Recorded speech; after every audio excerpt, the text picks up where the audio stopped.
نبی کا دل ایک چراغ کے مانند ہے، اور اس چراغ کو ایک مشبوسات کے ساتھ میں، کانچ کے ڈھکے کے ساتھ میں یا کانچ کے گلاس کے ساتھ میں بند کر کے رکھا ہے۔ اس کے جو دل کے اوپر پرت ہے وہ ایک کانچ کے قفاز کے مانند ہے، گلاس کے مانند ہے۔ ہر دل چراغ ہے، اور جلتا ہوا چراغ میرے نبی کا دل ہے۔ ہمارا دل صرف چراغ ہے، اور جلتا ہوا چراغ نبی کا دل ہے، وہ منور دل ہے۔ جتنے بھی دل ہیں ان اپنے اپنے دلوں کو اگر کوئی روشن کرنا چاہے تو نبی کے دل سے نبی کی طرف متوجہ ہونا ہوگا، ان سے روشنی لینی ہوگی۔ بنا متوجہ نبی کے، بنا روشنی نبی کے، بنا اطاعت نبی کے اپنا دل منور ہو نہیں سکتا۔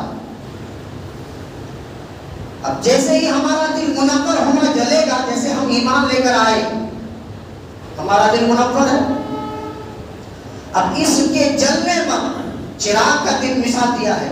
چراغ اگر کسی کو، جیسے ہی آپ لوگ جو عمر دراز لوگ ہیں جن کے گھروں میں چراغ جلے ہیں، وہ لوگ جانتے ہیں کہ کسی چراغ کو کسی چراغ سے جلانے کے لیے جو چراغ بجھی ہوئی ہوگی، اس چراغ کو جلتی ہوئی چراغ کے سامنے جھکانا پڑے گا۔ بن جھکائے وہ چراغ جل نہیں سکتی، چاہے کتنا ہی ٹچ کر ہو اسے، اس کے سامنے جھکائیں گے تو وہ جگے گی۔ جلتی ہوئی چراغ کو اگر اس بدھی ہوئی چراغ کے سامنے جھکائیں گے تو نہیں جلے گی۔ کیوں؟ اس لیے کہ اس کی تاثیر ہے، یہ خود مختار ہے، یہ خود جل رہا ہے، پہلے سے روشن ہے۔ یہ دوسرے کو روشن کرنے کے لیے اپنے آپ کو نہیں جھکائے گا۔ تمہیں روشن ہونا ہے، تمہیں جلنا ہے، تمہارے اندر نور لے کے آنی ہے، روشنی لے کر آنی ہے، تو تمہیں جھکنی پڑے گی۔ یہ چیز۔ اور دوسری بات، اگر کوئی جل کے روشن ہو کے اپنے کو دور کر لے اور کہے میں خود جلوں گی، میں خود مختار ہو جاؤں گی، تو وہ اس وقت تک جلے گی جب تک اس کے اندر روغن ہوگا، تیل ہوگا۔ تیل ختم، اس کی روشنی، وہ لائٹ ختم، اس کی آگ ختم، اس کی تپش ختم، اس کی نورانیت ختم۔ اور جو چراغ جلتی ہوئی چراغ سے جلتا رہے، اس کے اوپر جھکا رہے، اس کے ساتھ سٹا رہے، اس کے ساتھ ناتا جوڑے رکھے، تو وہ اپنا تیل بچا لے گی۔ جس کے ساتھ جڑا رہے گی اس کا تیل کو پی کے جلتی رہے گی۔ یہی ہے حب مصطفیٰ، یہی ہے عشق مصطفیٰ۔ لوگوں نے لے کر اطاعت مصطفیٰ سے اگر کوئی الگ ہو گیا ہے، اگر وہ اپنے آپ کو اپنے وقت کا بہت بڑا علامت الدہر سمجھتا ہے، تو قرآن کا پڑھا لکھا، شریعت کا جانکار مرزا غلام احمد قادیانی بھی تھا۔ دین مصطفیٰ کو پڑھا، شریعت جانا، قرآن پڑھا، قرآن کی اہمیت کو جانا، قرآن کی حقیقت کو پہچانا، قرآن علم و حدیث کی شریعت و مداحنات کو جانا، ان کے براہین و دلائل کو سمجھا، لیکن اپنے آپ کو خود مختار سمجھ لیا، نبی کی محبت سے دور ہوا، نبی کی الفت سے دور ہوا، نبی کے لگاؤ سے دور ہوا، نبی کے سامنے جھکا رہا نہیں، اس کا تیل ختم ہو گیا اور بجھ گیا۔ لوگوں نے آج تک کافر جانا، صبح قیامت تک کافر جانے کا۔ ابھی نیا نیا تازہ مثال، جنہوں نے قرآن کو پڑھا، سمجھا، جانا، پرکھا اور اپنے کو وقف بورڈ کا صدر سمجھا، زمانہ اسے وسیم رضوی کہتے پکارتی۔ عشق مصطفیٰ ختم ہوئی، قرآن و دلائل و براہین سب نیست و نابود ہو گئے، دل پر عشق مصطفیٰ نہیں، نور مصطفیٰ نہیں، لائٹ مصطفیٰ نہیں، حب مصطفیٰ نہیں، ذوق مصطفیٰ نہیں، شوق مصطفیٰ نہیں، بجھ گیا، مٹ گیا، خود قرآن مٹانے، شریعت مٹانے، اپنے آپ کو مٹا دیا، دین نے اتنا دور کیا کہ ہمارے دین سے بھی دور ہو گیا، غافل ہو گیا۔ سمجھ میں آئی بات؟ جو تو اپنے آپ کو نبی کے در سے دور کرے، اس کو رب اس طرح سے مٹاتا ہے وہ خود بھی نہیں جانتا۔ قرآن کی آیت ہے، سورۃ محمد اللہ رب العزت ارشاد فرماتا ہے ان تحبط اعمالکم وانتم لا تشعرون، تمہارے نامہ اعمال سے نیکیاں اس طرح سے مٹا دی جائے گی کہ تمہیں پتہ تک نہ چلے گا۔ جو انسان نبی کے لو سے، نبی کی عشق میں، نبی کی محبت پہ، نبی کی الفت پہ اپنے آپ کو انڈھیل کر رکھے گا، نبی کی روشنی میں، نبی کی لائٹ میں اپنے آپ کو گرا کر رکھے گا، جھکا کے رکھے گا، تعلق رکھے گا، تو ہوگا کیا؟ وہ جلے گا ضرور، روشن ضرور ہوگا، لیکن اس کی روغن، اس کا تیل ختم نہیں ہوگا، وہ منور بھی ہوگا۔ کوئی اور آئے گا، اس سے جڑے گا، اس کو بھی منور کر دے گا، اس کا بھی تیل ختم، روغن ختم نہیں ہوگا۔ کوئی اور آئے گا، اس جلتے ہوئے چراغ سے کروڑوں چراغ جلا دو، کوئی چراغ کی روشنی کم نہیں ہوگی، ختم نہیں ہوگی۔ اس لیے تو خود رب فرماتا ہے المصباح کالمصابیح، کہ یہ مشکات روشن ضمیر ہے، یہ چراغ روشن ہے، روشن کرنے والا ہے۔ نبی کی محبت خود روشن ہے، اور اس سے جو جڑتا جائے گا خود بخود مختار ہوتا جائے گا، روشن ہوتا جائے گا۔ اللہ کے نبی نے جس سے محبت کیا، کسی زمانے پر غوث اعظم نے نبی سے محبت کی، صبح قیامت تک لوگ ان سے محبت کرتے ہیں، آج بھی کرتے ہیں، قیامت تک کرتے رہیں گے۔ کسی زمانے میں غریب نواز نے نبی سے محبت کی، لوگ ان سے محبت کرتے تھے، آج بھی کرتے ہیں، صبح قیامت تک کرتے رہیں گے۔ کسی زمانے میں حضور قادر شریعہ سے لوگوں نے محبت کی، کیونکہ اس نے نبی سے محبت کیا۔ اعلیٰ حضرت نے نبی سے محبت کی، لوگ اس سے محبت کرتے ہیں، صبح قیامت تک محبت کرتے رہیں گے۔ یہ کوئی اور عشق نہیں ہے، یہ دائے مصطفیٰ کی سرکار و خیرات ہے۔ اس لیے کہ اللہ نے نبی کے دل کو منور کیا ہے، جو اس سے متصل ہوگا، جو ملے گا، جو فیض حاصل کرنا چاہے گا، وہ خود بھی فیض ہوگا، دوسرے کو بھی مفروض کرے گا۔ اب اللہ کے نبی صلی اللہ علیہ وسلم ہمیں تلقین فرمائی ہے کہ جو مغفرت والا عاشورہ ہے، اس میں اپنی گناہوں سے استغاثہ کرو، استغفار کرو، خوب خوب توبہ کرو۔ اور ہمیں حد ہے،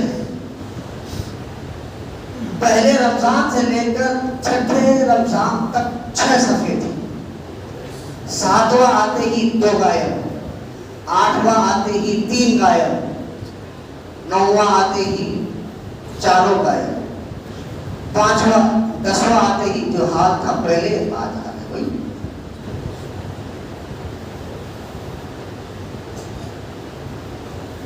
کیا سمجھتے ہیں کہ نیکی کی ضرورت صرف فرشتوں کو ہے، انسان کو نہیں ہے؟ فرشتوں کا حشر نشر نہیں ہونا ہے، حشر نشر صرف 2 ہی مخلوق کا ہونا ہے، اور اس میں بھی حساب کتاب صرف ایک ہی مخلوق کا ہونا ہے، جس کا نام ہے حضرت انسان۔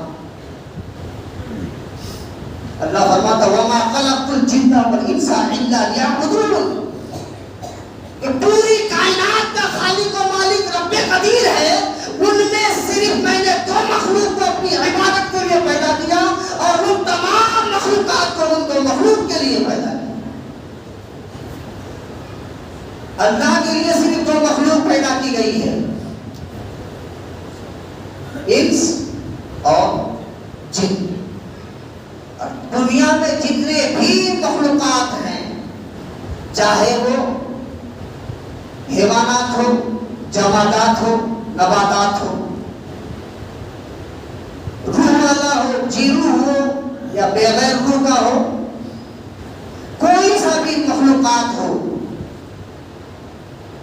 تمام تر شے اشیاء انسان کے لیے۔ اس انسان سے رب نے طلب کیا کہ تم عمل صالحہ کرو، تاکہ رب تبارک و تعالیٰ تم پر فضل کرے اور تمہیں کامیابی عطا کرے۔ کس طرح کی کامیابی؟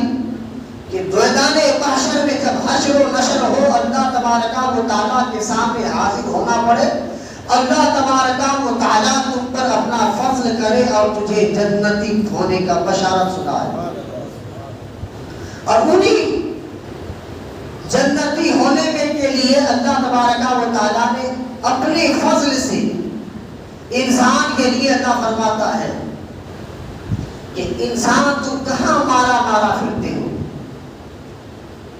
تم کیوں نہیں لوٹ آتے اپنے رب کی طرف؟ یا ایھا الانسان ما غرک بربک الکریم، تمہارا رب تجھے سرخرو کرنے کے لیے، باعزت بنانے کے لیے، بعمل بنانے کے لیے تمہیں شیطان کے زنجیروں سے جکڑ دیا تاکہ تم رمضان المبارکہ میں رب تبارک و تعالیٰ سے رحمت مانگو، رحمت پا جاؤ۔ تمہارے رحمت پانے کے لیے شیطان مخل نہ ہو، کہیں شیطان تجھ کو برگلائے نہیں، یا اے انسان تم کیوں اس طرح سے سر پٹک کر دعائیں کر رہے ہو، کیوں رب کے بارگاہ میں ویڈیو جاری کر رہے ہو؟ تم کو رب نے کیا عطا کر دیا ہے؟ تم کام کرتے ہو تو تجھے رزق ملتا ہے، تب تم کھا پاتے ہو۔ تم کو رب نے کیا دیا ہے؟ تم کوئی انسان سفر کرتے ہو، اپنے قدم کو ہلاتے ہو، تب تو تم جا پاتے ہو۔ رب نے تجھ کو کیا احسان کیا ہے؟ فرشتوں کو دیکھو، وہ جہاں چاہتا ہے چلے جاتا ہے، جہاں چاہتا ہے جیسی اختیار کر لیتا جاتا ہے، اس کے علامات مل جاتے ہیں۔ اس کو نہ رزق کی تلاش ہوتی ہے، نہ اس کو حمایت کی تلاش ہوتی ہے، نہ اس کو سفر و حجر کی تلاش ہوتی ہے۔ ہو سکتا ہے کہ شیطان انسان کے دل کو پلغلاتا، تو رب تبارک و تعالیٰ نے انسان کی حفاظت کے لیے، شیطان کے وسوسے سے محفوظ ہونے کے لیے شیطانوں کو پہلے زنجیروں سے جکڑ دیا، اس کے بعد میں کہا اے بندو یہ میرا عاشرہ، پہلا عاشرہ رحمت والا ہے، مانگ تو مجھ سے رحمت مانگ۔ عاشرہ کا پیدا کرنے والا میں، تجھ کو پیدا کرنے والا میں، رحمت کا دینے والا میں، تو مجھ سے طلب کرے گا میں تجھے دوں گا، جو مانگے گا وہ عطا کیا جائے گا۔ لیکن ہمیں فرصت کہاں جو رب کو کہے کہ رحمان تو کریم ہے، مجھ پر کرم فرما، یہ رحمت والا عاشرہ ہے۔ کیوں؟ شیطان نے جو 11 مہینہ چابی گھما رکھی ہے، وہ بڑی ایفل ٹاور والی گھڑی کی طرح چابا اس کا اتنا موٹا ہے، دونوں ہاتھ سے بھرا ہے، تو 11 مہینے کی چابی 12واں مہینہ کہاں پھوٹے، اس کے ڈھلان میں ہی خود ڈھل جاتی ہے۔ اسی لیے بارہا کہتا ہوں کہ شیطان کے وسوسے سے محفوظ ہونے کے لیے توبہ و استغفار کریں، دل میں خوف خدا رکھیں، اس لیے کہ بڑے بڑے لوگوں کا ایمان پل میں چھٹک جاتا ہے، اور بڑے بڑے گستاخ اور بڑے بڑے گنہگار درے خدا پر آ کر استغفار حاصل کر کے نیکوکار بن جاتا ہے۔ ایک زمانہ تھا، شخص کا نام بشر حافی تھا، وقت کم ہے، شرابی تھا، پورے دنیا میں شراب کی پھٹی اسی انسان کی تھی، بشر حافی کی۔ اس کی بشر حافی کی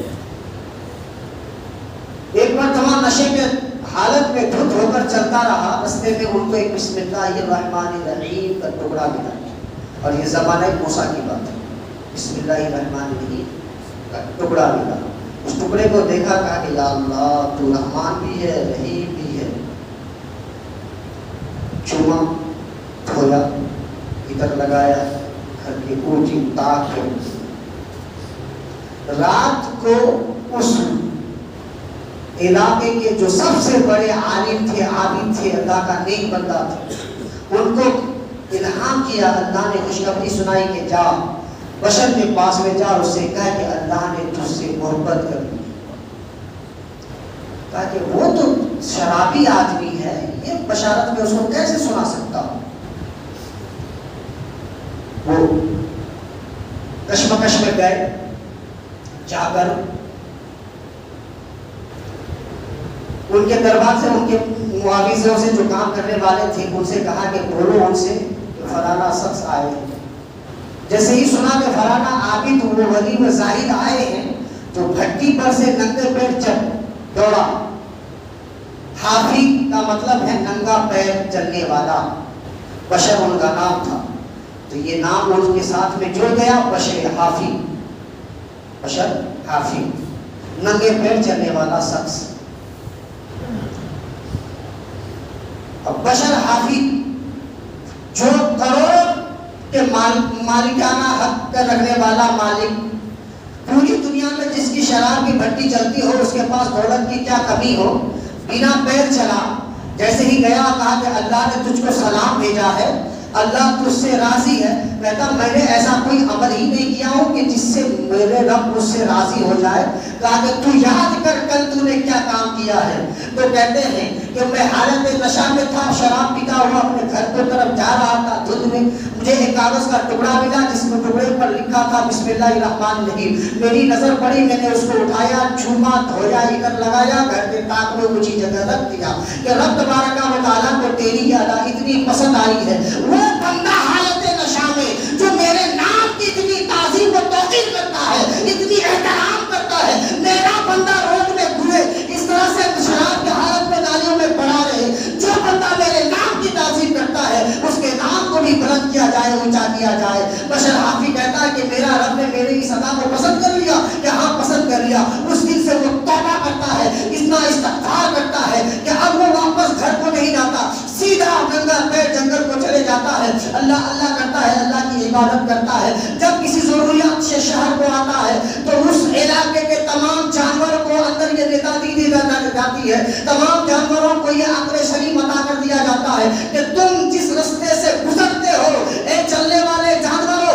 اپنے اپنے چراغوں میں جا کر پیشاب کرنا اور پلید کرنا راستے پہ مت کرنا، اس لیے کہ میرا محبوب ترین بندہ بشیر حافی ننگا پیر چلتا ہے، کہیں اس کے پیر میں غلاظت نہ لگ جائے، کہیں ناپاکی نہ لگ جائے، کہیں گوبر نہ لگ جائے، کہیں تیرا پیشاب نہ لگ جائے، میرا بندہ ناپاک نہ ہو جائے. وہ بندہ مجھے پاک کو صاف کر کے اونچی جگہ میں رکھتا ہے. تم جانوروں کو یہ تلقین کی جاتی ہے کہ تم راستے پہ کبھی پیشاب اور پاخانہ نہیں کرو. سبحان اللہ سبحان اللہ.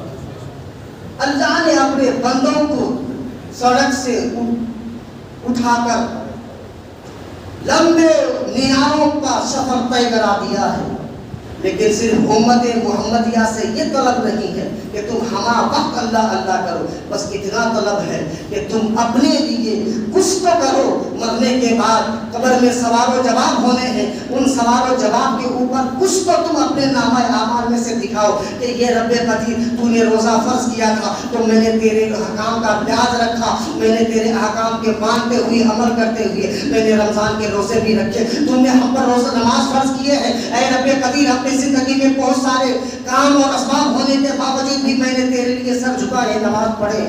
تو نے ہمارے اوپر نماز سے زکات کو فرض کیا ہے، رب قدیر میں نے میرے دولت کمایا، اپنے محنت سے کمائی، تو نے عطا کیا، اس میں سے میرے اوپر غریبوں کا لیے تو نے مال کو زکات دینا فرض قرار دیا. میں نے غریبوں کا حق نہیں دبایا، غریبوں کو تک اس کا حق پہنچایا ہے، زکات دیا ہے. جب بھی تمہارے نامہ اعمال سے کوئی سوال ہو رب کی بارگاہ میں تو تم اس اپنے سوال پہ کھڑا اترو. بس اتنی سی طلب اور چاہ ہے. شریعت کا یہی درس اور تدریس ہے، یہی احکام خداوندی ہے، یہی فرمان مصطفی ہے. اسی پر عمل کرنا ہماری زندگی کا اصل مقصود ہے. اگر ہم اسی سے غافل رہے، دور رہے، بھٹکے ہوئے رہے تو پھر ہم شریعت پر نہیں، اسلام پر نہیں، اسلام کے قوانین پر نہیں، شیطان کے رستے پر ہیں، جس کے بارے میں رب فرماتا ہے ان الشیطان للانسان عدو مبین، کہ شیطان تمہارا خدا دشمن ہے. یا تو تم نبی کی بات کو مان لو، اپنے دل کو نبی کے نور سے منور کر لو، یا پھر شیطان کے بہکاوے میں آ جاؤ. جو انسان نبی کے نور سے منور کرتا ہے اپنے دل کو، وہ اللہ اس کو ہدایت دیتا ہے، وہ رہبری پر رہتا ہے اور صحیح راستے پر رہتا ہے، اہدنا الصراط المستقیم پر گامزن رہتا ہے. جو بھٹک جاتا